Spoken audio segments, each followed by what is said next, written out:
Hay momentos en la vida en los que te das cuenta de que no te invitaron a la fiesta, simplemente te toleraron como un detalle incómodo en el escenario perfecto que otros han ideado. Y así fue exactamente como me sentí cuando, 3 semanas antes de Navidad, mis padres decidieron que mi presencia en casa sería un inconveniente. Imagínese la escena: Austin en diciembre con ese frío seco que no congela los huesos como ocurre en el norte, pero deja el aire pesado, como si toda la ciudad contuviera la respiración. Desde el piso 22 de Lumenbridge, observé el tráfico paralizado en las calles de abajo, las luces doradas del atardecer reflejándose en los rascacielos como si la ciudad estuviera vestida de bronce desgastado. La oficina está casi vacía, solo el sonido lejano de los dedos sobre el teclado y el silbido de la máquina de café rompen el silencio. Estaba a punto de cerrar los números del trimestre cuando mi celular vibró. En la pantalla, el nombre de mi madre, Elaine Bennett. ¿Una llamada antes de Navidad? Esto no era común.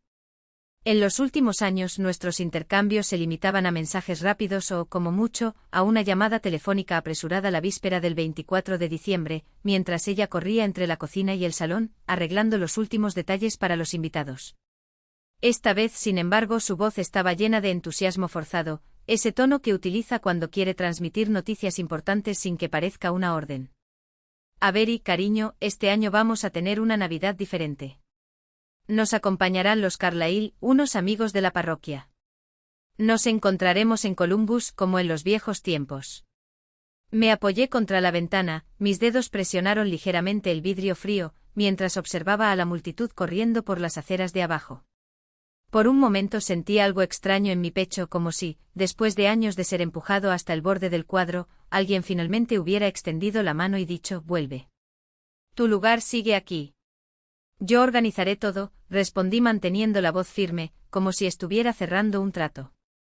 Ella no perdió el tiempo. Ah, y no olvides ponerte algo alegre, querida. Ninguno de esos trajes de oficina serios. Los Carlyle son personas refinadas y exitosas. Necesitamos dar una buena impresión. Una sonrisa amarga asomó a mis labios, pero no llegó a mis ojos. Los Carlyle. Por supuesto.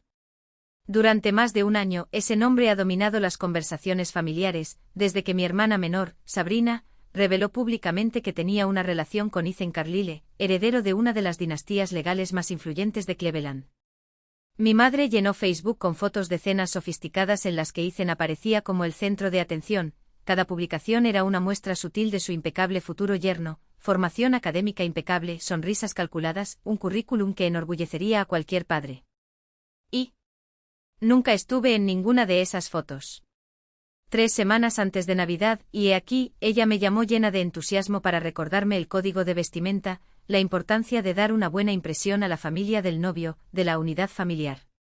Por un breve momento me permití creer que tal vez, solo tal vez, realmente me querían allí, no para el programa, sino porque era su hija.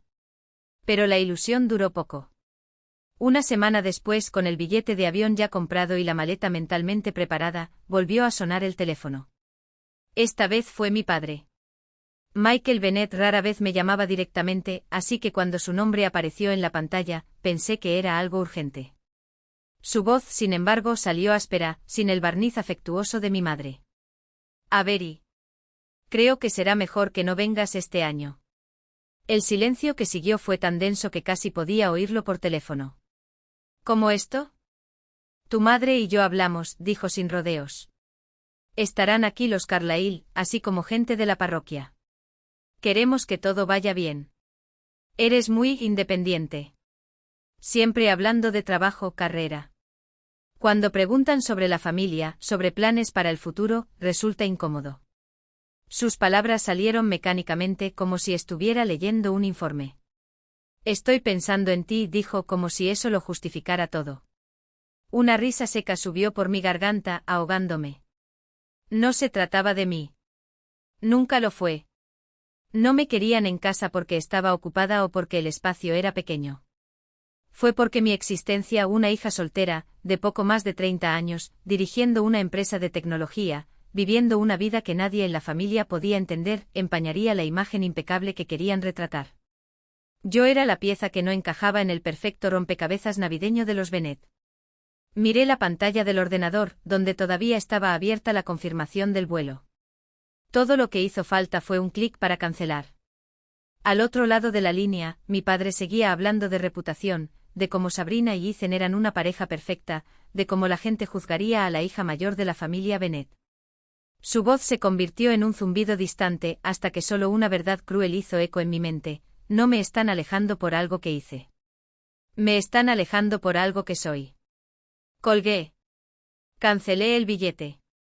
Y allí, cuando las luces de Austin empezaron a titilar en las ventanas de los edificios, me sentí como un espectador fuera de una fiesta fastuosa, una fiesta donde todos sonreían, brindaban y celebraban, pero a la que en realidad nunca tuve una invitación. Columbus, Ohio, la ciudad donde nací, siempre ha sido así, lo suficientemente grande como para tener centros comerciales iluminados durante todo el año, lo suficientemente pequeña como para que todos los vecinos conozcan los negocios de los demás. En nuestra casa, cada verano mi padre colocaba un toldo en el patio trasero para hacer barbacoas, y cada invierno mi madre llenaba el porche de luces para que la casa brillara más que las demás de la calle. Desde fuera éramos la familia estadounidense perfecta, el padre dirigía una cadena minorista, la madre trabajaba en un consultorio dental, 2 hijas, una mayor y otra menor, siempre impecablemente vestidas para la fotografía anual de Acción de Gracias de la iglesia. Pero detrás de esos retratos enmarcados en la habitación, la realidad era otra. Desde pequeña, Sabrina ha sido la estrella. Mi padre la llamaba su chica de escenario, mi madre decía que era la hija perfectamente femenina. A los 5 años ya estaba en ballet, luego vinieron las clases de teatro y el coro. Siempre que había una actuación en la escuela, asistía toda la familia. Mi padre llevaba la videocámara, mi madre llevaba flores frescas y yo, bueno, escuché el recordatorio: no uses nada demasiado formal o eclipsarás a tu hermana. Al final de cada espectáculo, los aplausos estallaron cuando Sabrina corrió a los brazos de sus padres, ahogándose en elogios. Me paré atrás sosteniendo su bolsa de maquillaje, mientras mi alegría provenía de cosas que nadie veía: los cables del club de robótica, las teclas desafinadas del viejo piano de la escuela. Y así fue. Siempre. Hasta el día en que me di cuenta de que para ellos, yo nunca sería la hija que brillaba en el escenario, solo la que se quedaba detrás de escena, cargando los accesorios de otras personas.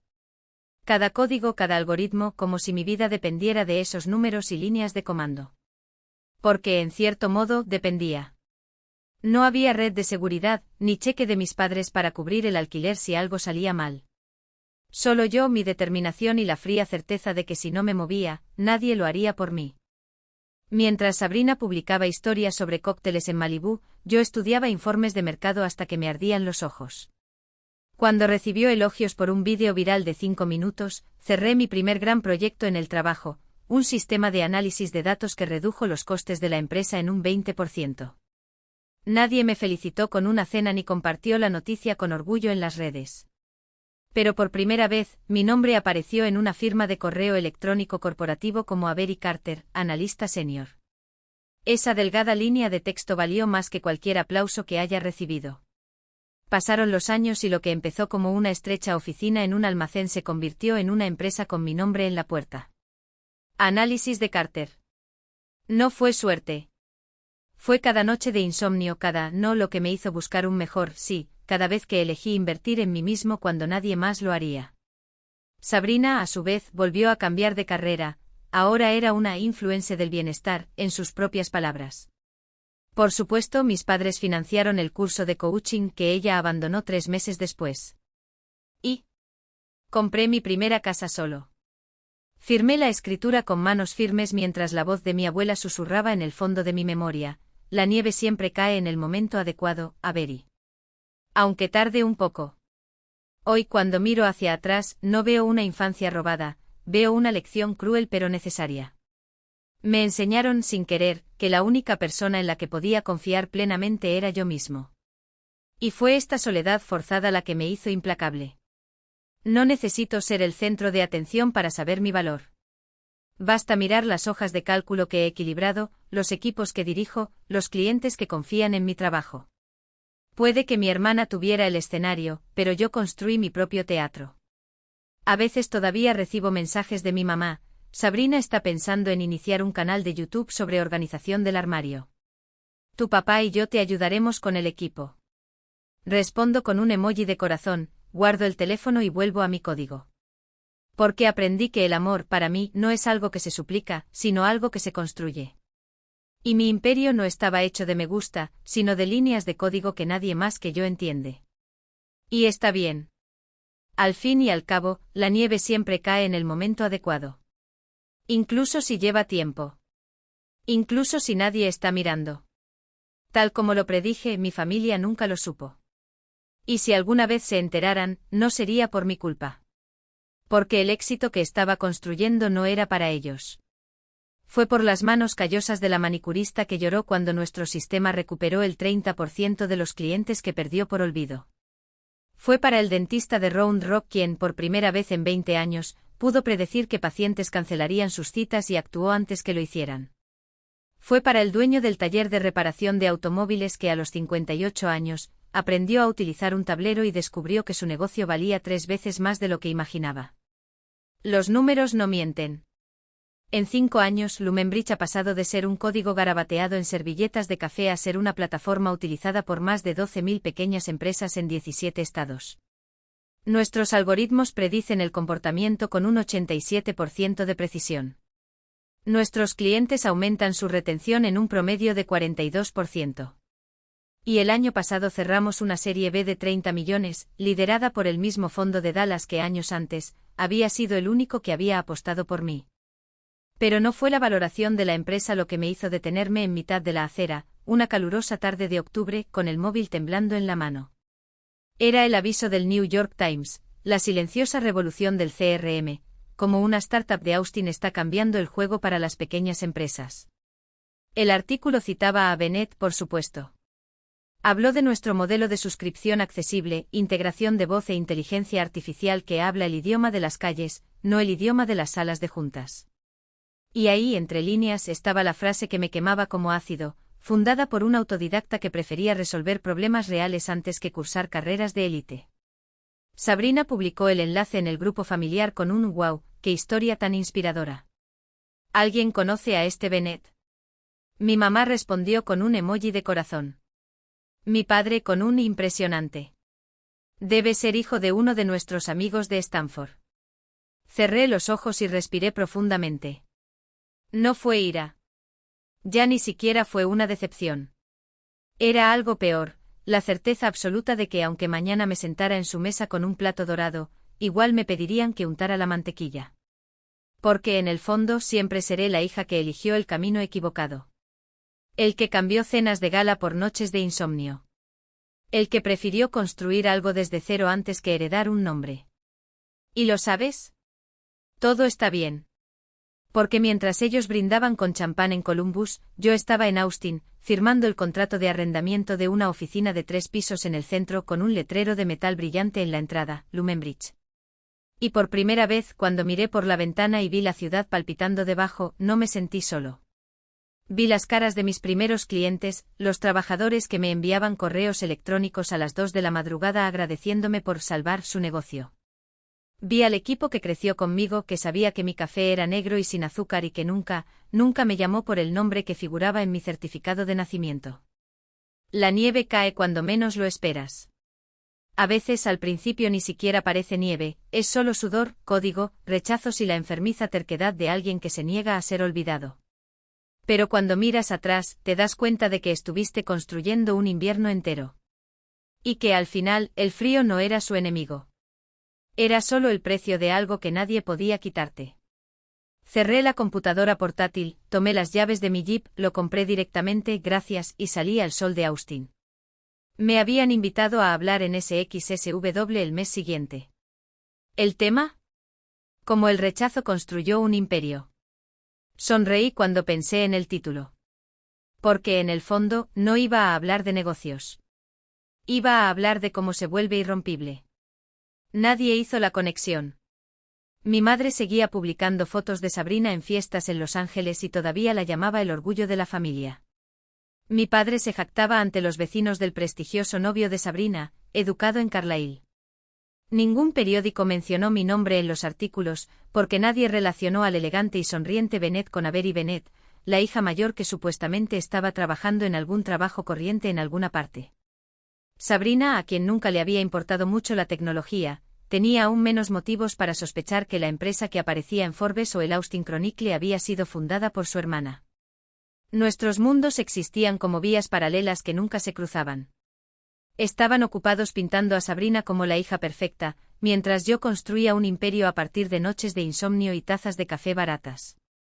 Y mientras me miraban con esa mirada de desdén, ella está bien, es lo suficientemente fuerte, supe, con una certeza ardiendo en mis venas, que cada línea de código, cada pivote, cada contrato firmado era prueba de algo que había creado con mis propias manos. Algo que nadie podría negar, incluso si mi familia nunca lo vio. 3 años después de fundar Lumenbridge, teníamos nuestra propia oficina, más de 30 empleados e ingresos estables. Pero para mi familia, yo todavía era simplemente la hija que no necesita preocuparse. Acepté ese silencio porque en ese momento, ya había comprendido, el verdadero reconocimiento nunca vendría de ellos.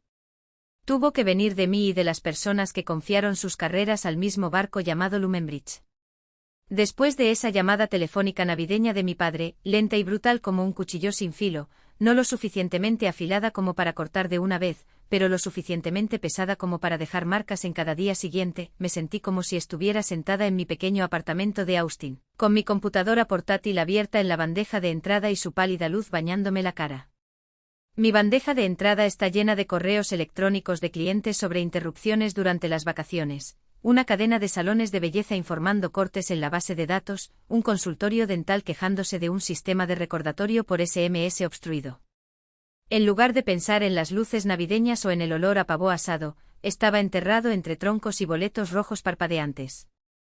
Quizás esta era la forma en que había aprendido a llenar el vacío, convirtiendo el dolor en trabajo, trabajando hasta el cansancio para que no quedara espacio en mi mente para recordar la mesa donde no había lugar para mí. Mi teléfono vibró. Un mensaje de Lila, mi amiga de la universidad, que me acompañó desde noches de fideos instantáneos y ensayos apresurados hasta los días en que escribía códigos de inicio en una habitación estrecha con paredes sudorosas de verano. No superes el dolor, Avery, escribió. Ven aquí. Noah le guardó un lugar a la tía Avery junto al árbol. Releí el mensaje y sentí un nudo en la garganta. Noah, el hijo de 7 años de Lila, el niño que siempre corría a abrazarme cada vez que aparecía. En algún momento, sin darme cuenta, me convertí en tía Avery para él. No podría decir cuándo sucedió. Solo sabía que a los ojos de ese niño, yo no era un extra. Yo era familia. Cerré mi computadora portátil, me puse un suéter grueso y conduje por las calles de Austin en Nochebuena. Las casas brillaban con luces de colores y la melodía de Noche de Paz llegaba desde una iglesia cercana. Cuando me detuve frente a la casa de Lila en Round Rock, vi pequeñas siluetas asomándose por la ventana. En el momento en que abrí la puerta del auto, Noah y su hermana pequeña, Mai, salieron corriendo, todavía con sus calcetines de lana, gritando: Avery, ¿estás aquí? Me agarraron de las manos y me arrastraron hacia adentro, donde la casa olía a canela, pavó y pasteles recién horneados. En la mesa, Marcus, el marido de Lila, estaba cortando un pavó dorado. Lila me puso otro plato y sonrió. Te lo dije. Esta mesa siempre tiene un lugar para ti. Me senté. Y por primera vez en años me sentí invitado, no obligado a participar. Comimos, hablamos, reímos a carcajadas. Los niños me mostraron con orgullo un nuevo adorno en el árbol, una pequeña esfera con la tía Avery escrita con un marcador de brillo plateado. Lo puse justo arriba, Avery, para que lo veas, dijo Noé. Mi pecho se apretó, caliente y ardiendo al mismo tiempo. Después de cenar, colocamos un juego de mesa sobre la mesa. Los dados rodaron, los niños discutieron en voz alta sobre quién estaba haciendo trampa y yo me senté allí, con una copa de vino en la mano, asimilando todo. La habitación brillaba con luz y risas. Nadie me preguntó cuándo me iba a casar. Nadie me comparó con Sabrina. Nadie mencionó títulos o empresas.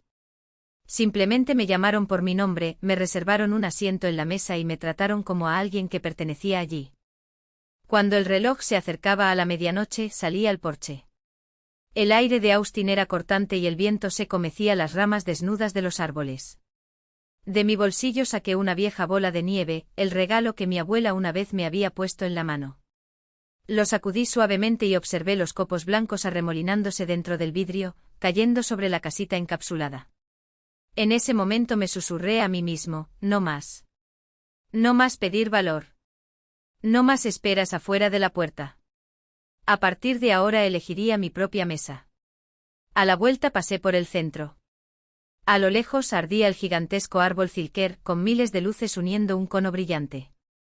Me detuve en la acera, saqué mi teléfono y le escribí un mensaje a Lila: gracias por reservarme un asiento en la mesa.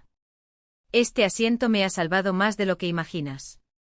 Después de enviarlo me senté en silencio, observando las luces de Zilker parpadear en el reflejo del parabrisas. No hubo más lágrimas. Solo una determinación silenciosa. La Navidad ya no significaba esperar una invitación a la mesa antigua. Significaba encontrar el lugar donde alguien realmente me había reservado un asiento, donde me veían, me amaban y podía ser simplemente yo mismo. La semana entre Navidad y Año Nuevo, mientras la mayor parte de Austin estaba resplandeciente con luces navideñas y celebraciones navideñas, yo estaba en la oficina de Lumenbridge. La luz del monitor se derramaba sobre una mesa cubierta de post-its y gráficos de estrategia. Afuera, el centro de la ciudad estaba inquietantemente silencioso, pero dentro de mi cabeza, los engranajes giraban sin parar. Ya no era el dolor de haber sido abandonada por su familia. Fue una extraña oleada de energía, como si el sufrimiento que había soportado me obligara a elegir, seguir llamando a la vieja puerta o abrir una propia. Elegí mi propia puerta. Durante 5 días seguidos, prácticamente viví en la oficina, dejando mi silla solo para correr alrededor del lago Lady Bird y aclarar mi mente. Redacté un plan quinquenal para Lumenbridge, no solo para consolidar nuestra posición en el mercado de Texas, sino también para expandirnos hacia el este. Nashville surgió como el candidato más fuerte, un centro de atención médica con costos operativos más bajos que Nueva York y una reserva de talentos que se extendía por los Apalaches. Programé llamadas de Zoom con el equipo de investigación de mercado y les pedí que hicieran un estudio detallado de los bienes raíces y el ecosistema de startups allí.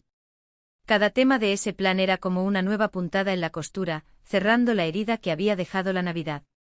En el primer trimestre las cosas avanzaron más rápido de lo que esperaba. 2 clientes de Fortune 500 han firmado acuerdos para integrar Lumenbridge en sus redes de servicios. Uno era un gigante de la logística, el otro una potencia de seguros médicos. Esos 2 nombres por sí solos fueron suficientes para impulsar nuestra marca a otro nivel. Solo dormía 3 horas por noche, pero no por cansancio. Por elección. Velocidad o puntos de historia. Lo que importa es la alineación con los objetivos estratégicos. Ravi se cruzó de brazos y tamborileó ligeramente con los dedos sobre la mesa. Una pausa calculada. ¿Y cómo traducirías esta alineación en métricas tangibles para una revisión de sprint? Su voz era neutral, pero la pregunta cortó como una cuchilla afilada. Sabrina no parpadeó. Las métricas son solo una parte de la ecuación, respondió, deslizando las manos por la mesa como si estuviera ordenando piezas invisibles de un rompecabezas. El verdadero éxito se mide por la cohesión del equipo y la capacidad de girar cuando sea necesario. He visto millones de dólares ahorrados no mediante hojas de cálculo, sino mediante una reunión de 5 minutos con la persona adecuada. Thalía, que hasta entonces había estado observando en silencio, se inclinó hacia adelante. Entiendo el valor de las habilidades sociales, pero este es un rol técnico. Si una parte interesada solicita un informe de progreso sobre el modelo de ML en desarrollo, ¿cómo respondería sin datos concretos? Esta vez la vacilación fue casi imperceptible, una ligera tensión de los dedos, un suspiro tan sutil que solo aquellos que la conocían desde hacía años lo notarían. Me aseguraría de que el equipo técnico proporcionara los datos, dijo recuperando el ritmo. Mi función sería traducir esta información para los tomadores de decisiones, haciéndola accesible sin perder precisión. La observé a través del cristal esmerilado de la habitación contigua, donde la política de la empresa me confinó hasta los últimos minutos. Cada una de sus respuestas fue una coreografía, elegante e ensayada, pero con grietas casi invisibles. Grietas que solo yo conocía. Porque había visto a Sabrina improvisar antes, en cenas familiares, cuando nuestro padre cuestionó sus elecciones, en llamadas tardías cuando los acreedores amenazaron con recortar las líneas de crédito. Ella siempre encontraba una manera de evitarlo, de convertir la vulnerabilidad en encanto. Pero aquí, en esta sala, las reglas eran diferentes. Ravi hojeó su currículum y se detuvo en la sección de habilidades técnicas. Mencionas SQL básico, dijo sin levantar la vista. ¿Podrías darnos un ejemplo de cómo has aplicado esto a un proyecto real? El silencio que siguió fue tan denso que incluso el zumbido del aire acondicionado parecía fuerte. Sabrina sonrió, esa sonrisa que, cuando éramos niñas, la liberaba de cualquier castigo. Bueno, ya extraje datos para los informes de desempeño de la campaña, comenzó, pero la frase murió antes de tomar forma. De hecho, corrigió, mi equipo técnico se encargó de esa parte. Supervisé el análisis final. Thalía anotó algo en su carpeta. Ravi intercambió una rápida mirada con Eloise, sentada atrás. Supervisar no era el verbo que buscaban. Cerré los ojos por un segundo. No por frustración, sino porque por primera vez en años, vi a Sabrina no como la hermana que me traicionó o la rival que había heredado el cariño de nuestro padre, sino como una mujer que intentaba reinventarse en un juego cuyas reglas nunca le habían enseñado. Y a pesar de todo, una pequeña parte de mí, la que todavía recordaba las noches en que compartíamos mantas viendo películas malas, la apoyaba para que encontrara las palabras adecuadas. Pero esto no era una película. Era Lumenbridge. Y aquí las palabras tenían que ser algo más que bonitas. Señora Bennett, la interrumpió Ravi, suave pero firmemente, pasemos a un escenario práctico. Imagine que nuestro modelo de recomendación de IA está generando sesgos en un segmento demográfico. ¿Cómo abordaría esto con el equipo de ciencia de datos? Sabrina abrió la boca. Cerró. Sus dedos jugaron con el brazalete en su muñeca. Yo reuniría los datos, dije finalmente, y me aseguraría de que tuviéramos diversidad en el equipo de revisión. Porque el sesgo a menudo proviene de perspectivas limitadas. No fue una mala respuesta. Fue una respuesta de recursos humanos. De comunicación. No de alguien que guiaría a los ingenieros a desmantelar un algoritmo línea por línea. Thalía miró el reloj. Apreciamos su tiempo, dijo, ya poniéndose de pie. Nuestro proceso incluye una evaluación técnica asíncrona.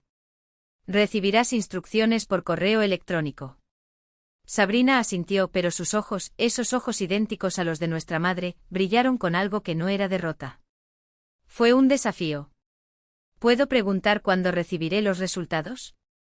Tan pronto como se completaron todos los pasos, respondió Eloise, ya de pie, lista para acompañarla hasta la puerta. Cuando la habitación se vació, Ravi se volvió hacia mí, ahora libre de entrar.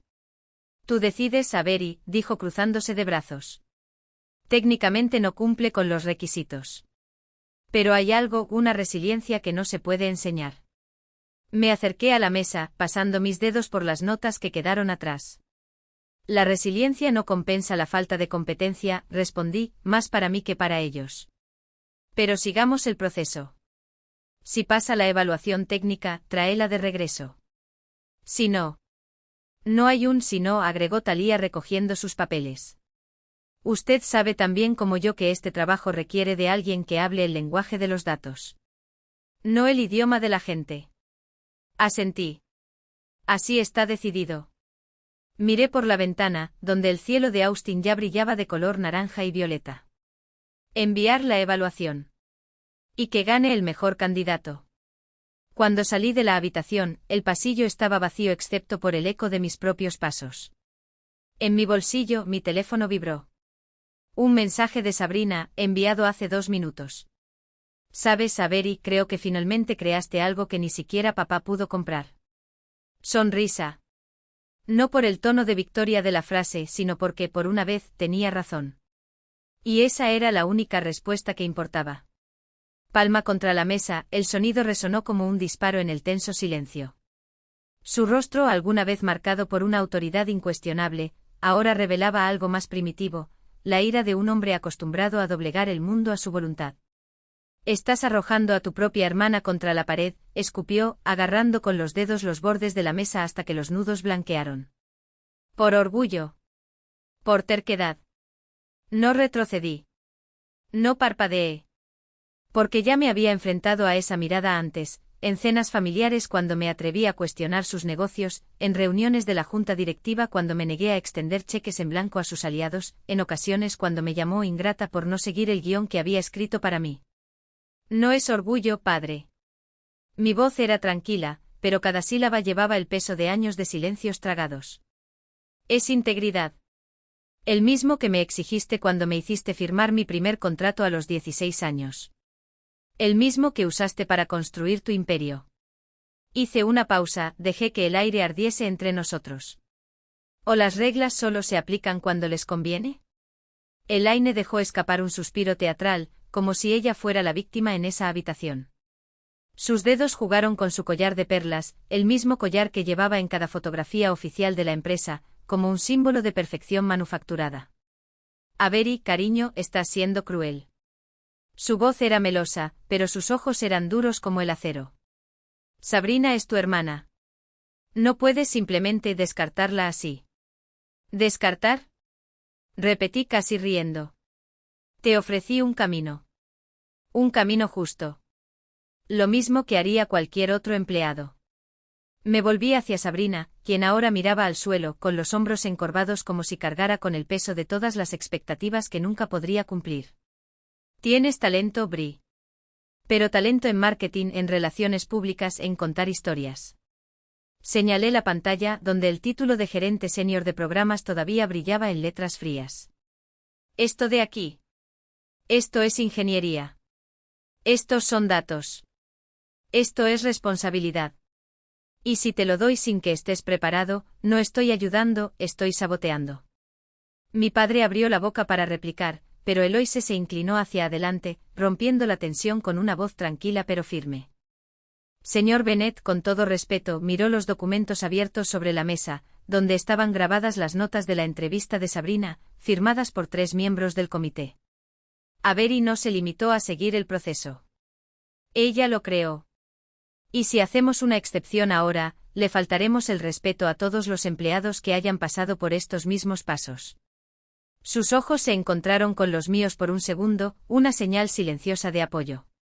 Incluida ella misma. Sabrina levantó la cabeza con los ojos húmedos, pero no por ira, sino por algo más profundo, más doloroso. Vergüenza. Siempre supiste que no era lo suficientemente bueno para esto, ¿no? Se le quebró la voz. Por eso me dejó ir allí, me dejó hacer el ridículo delante de todos. No. La palabra salió como un golpe. Te dejo intentarlo. Porque sentía que si veía lo que realmente requería el puesto, entendería por qué no podía simplemente heredar un puesto. Respiré hondo. Pero no necesitabas demostrarme nada, Bri. Solo para ella misma. El silencio que siguió fue asfixiante. Mis padres intercambiaron miradas, como si calcularan su próximo movimiento en un juego que ya habían perdido. Sabrina se mordió el labio y se clavó las uñas en las palmas. Fue mi padre quien rompió el punto muerto con una risa seca y sin humor. Entonces está decidido. Se puso de pie ajustándose la chaqueta como si también pudiera ajustar su dignidad. Sabrina aceptará esta posición inferior. La palabra sonó como un insulto. Pero debes saber, Avery, que historia no olvidarás de cómo trataste a tu propia familia. La historia recordará que traté a mi empresa de manera justa. No me levanté. No retrocedí. Y que por primera vez no pudiste comprar el resultado que deseabas. Él no respondió. No había nada más que decir. Con un breve saludo a Elaine se fue y los pasos resonaron como una frase. Mi madre vaciló como si quisiera decir algo, pero al final simplemente lo siguió, la puerta se cerró detrás de ellos con un clic definitivo. Sabrina se quedó. Sus ojos, antes llenos de fuego, ahora parecían perdidos. ¿Y si no quiero? Susurró. ¿Y si ni siquiera sirvo para eso? Entonces descubres que funciona. Me estiré sobre la mesa, no para tocarla, sino para ofrecerle algo más valioso, una opción. Pero aquí no. Hoy no. Ir a casa. Pensar. Y cuando esté listo, si está listo, la puerta se abrirá. Miró mi mano y luego mi cara, como si me viera por primera vez. Sin máscaras. Sin títulos. Has cambiado. No fue una acusación. Fue una comprensión, llena de algo que podría ser admiración o duelo. No. Sacudí la cabeza. Simplemente dejé de mentir.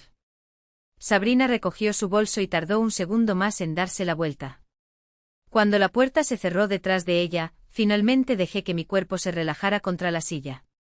Afuera el sol de Austin ya se estaba poniendo, tiñendo el cielo de un rojo intenso, el color de las batallas ganadas y las pérdidas necesarias. Talia y Ravi seguían en la habitación inmóviles, como si tuvieran miedo de romper el hechizo del momento. Eso fue, comenzó Ravi, pero no terminó. No hubo palabras. Me parece bien. Completó Eloise por él con una pequeña sonrisa. ¿Y ahora? Ahora. Ahora miré por la ventana a la ciudad que había construido con mis propias manos, y supe que por primera vez, no había sombras entre quien era yo y lo que veía el mundo. Ahora, respondí, mientras el último rayo de sol golpeaba mi anillo de graduación, el que gané solo, trabajamos. Me preguntaba sobre los proyectos en los que estaba trabajando, las últimas noticias de Lumenbridge e incluso los libros que estaba leyendo. Sus palabras no fueron perfectas, todavía había un tono vacilante, como si tuviera miedo de cometer un error, pero eran suyas. Por primera vez parecía interesada en conocerme, no en comparar mis logros con expectativas que nunca habían sido mías. Mi padre a su vez hizo algo que nunca imaginé que haría, empezó a enviar artículos técnicos, que él mismo había leído en las revistas de ingeniería a las que estaba suscrito durante décadas. No eran mensajes largos, solo un enlace con una nota seca, esto podría interesarle a su equipo. Vi que AWS lanzó una actualización de Lambda. ¿Ya la estás probando? Era su lenguaje pragmático, casi rígido, pero era una invitación. Un puente. Mientras tanto, Sabrina no quería hablarme. No directamente. Pero la vi en los pasillos, en los almuerzos en la cafetería, donde se sentaba con el equipo junior de marketing, escuchando más que hablando. Una vez pasé por su lado en la sala de imprenta y la sorprendí estudiando un informe de métricas con el ceño fruncido, bolígrafo en mano, escribiendo preguntas en los márgenes. No dije nada. No era necesario. El hecho de que ella estuviera allí, intentándolo, era respuesta suficiente. Hasta que un viernes por la tarde, cuando la oficina empezaba a vaciarse, recibí un correo electrónico interno con el asunto: revisión, campaña Q2 borrador. El remitente era Sabrina. Abrí el archivo y encontré una presentación de diapositivas meticulosamente organizada, análisis del público objetivo, propuestas de texto para pruebas /B e incluso un esquema de un flujo de automatización en HubSpot. No fue perfecto, hubo errores de formato y una o dos premisas cuestionables, pero funcionó. Su trabajo. Cerré la computadora portátil y miré la pantalla por un largo momento. No fue una reconciliación. No fue una petición de perdón. Era algo más sencillo y quizás más honesto, una oferta de paz. No la paz de los abrazos forzados o las palabras bonitas, sino la paz que llega cuando dos personas finalmente ocupan el mismo territorio sin mentiras. Esa noche, al salir de la oficina, pasé por el escritorio de Sabrina. Ella todavía estaba allí con los auriculares en los oídos, escribiendo algo con concentración. Me detuve por un momento vacilante. Entonces dejé un post-it amarillo en su escritorio con una sola frase escrita a mano. Es necesario ajustar el CTR de la diapositiva 7. Pero la segmentación por personas es buena. Habla conmigo mañana si quieres conversar. No esperé una reacción. No se trataba de eso. Cuando llegué a casa, Lila me preguntó cómo había estado el día. Sonreí y me serví una copa de vino. Extraño, respondí. Pero el tipo de cosas raras que podemos manejar. Lila me miró por encima de su vaso, sus dedos jugando con el mango de su tenedor. ¿Y ahí? Preguntó como si leyera mis pensamientos antes de que se formaran. ¿En qué estás trabajando ahora? ¿Estás muy ocupado? ¿Descansaste al menos un poco? Escuché. Respondí. Y por primera vez me di cuenta de que su voz no transmitía las expectativas de un público ansioso por el próximo acto de la hija prodigio. Era algo más tranquilo, más sincero, el tono de una madre que, después de años de observar la actuación, finalmente vio a la persona detrás del escenario. Michael, a su vez, empezó a enviar correos electrónicos con una frecuencia inesperada. A veces un artículo sobre esas con notas al margen. Otros, un estudio de caso sobre flujos de IA, siempre acompañado de la misma pregunta: esto me pareció interesante. ¿Qué opinas? Por primera vez no estaba imponiendo, no estaba desdeñando. Quería oírlo. Ni el analista brillante ni la estrategia infalible, solo mi opinión, cruda y sin filtros. Fue a finales de noviembre cuando encontré un pequeño sobre en mi escritorio. Dentro una tarjeta de cumpleaños de mis padres. En la letra sesgada de mi madre, una frase que me hizo detener el tiempo: ven si quieres. Sin código de vestimenta. Solo familia. Sostuve ese papel durante mucho tiempo. No fue una promesa perfecta ni una redención completa. Pero era radicalmente diferente de todas las invitaciones anteriores. No había instrucciones sobre cómo vestirse, ni una lista de invitados distinguidos, ni el peso de ser la pieza decorativa de la velada. Solo una invitación. Simple. Posible. La noche antes del vuelo, salí del centro de Austin y conduje mi auto hacia el norte, cientos de millas hasta Columbus. Antes de girar hacia el hotel, sin pensarlo, tomé un desvío. Pasé frente a la casa donde mi infancia se había prolongado hasta convertirse en un papel secundario, la hija de respaldo, siempre lista para intervenir cuando la protagonista necesitaba apoyo. La casa todavía estaba allí, la pintura descolorida, las ventanas emitiendo ese mismo tono de luz amarillento que yo conocía tan bien. Me detuve al otro lado de la calle, abrí la guantera del coche y recogí la bola de nieve. Con un movimiento suave sacudí el cristal y observé los copos blancos arremolinarse, posándose en la pequeña casa dentro de la cúpula. Luego, en voz baja, murmuré: ya no necesito que me definan. Al día siguiente, cuando entré a la celebración del cumpleaños, no conté ninguna silla vacía. No me preocupaba quién se sentaba al lado de quién, ni las miradas que pudieran dirigirse hacia mí. Elegí mi propia mesa, un lugar para tener una conversación sincera con mi madre, para escuchar a mi padre compartir un artículo que había leído, para ver a Sabrina, concentrada, explicando a un nuevo colega cómo aprendió a escribir criterios de aceptación. No hubo escenario. No hubo aplausos. Solo el alivio de ocupar espacio sin tener que agachar la cabeza. Esa Navidad, el fantasma de la exclusión no me persiguió. Podría estar en la casa de Lila, rodeada de Noah y Mai mientras decoraban el árbol con otro adorno más, riéndose de cada recuerdo que colgaba de las ramas. O podría regresar a Colón, si quisiera, sin presiones, sin condiciones. La elección era mía, no era un privilegio concedido, sino un derecho recuperado. Y ahora, mientras cuento esta historia, entiendo algo que antes me parecía imposible: la verdadera victoria es no hacer que nadie agache la cabeza. Significa dejar de doblegarme a la versión que me aprisionaba. Cerré la vieja puerta. Entré en la habitación que construí, lo suficientemente cálida como para protegerme, lo suficientemente brillante como para finalmente verme tal como soy.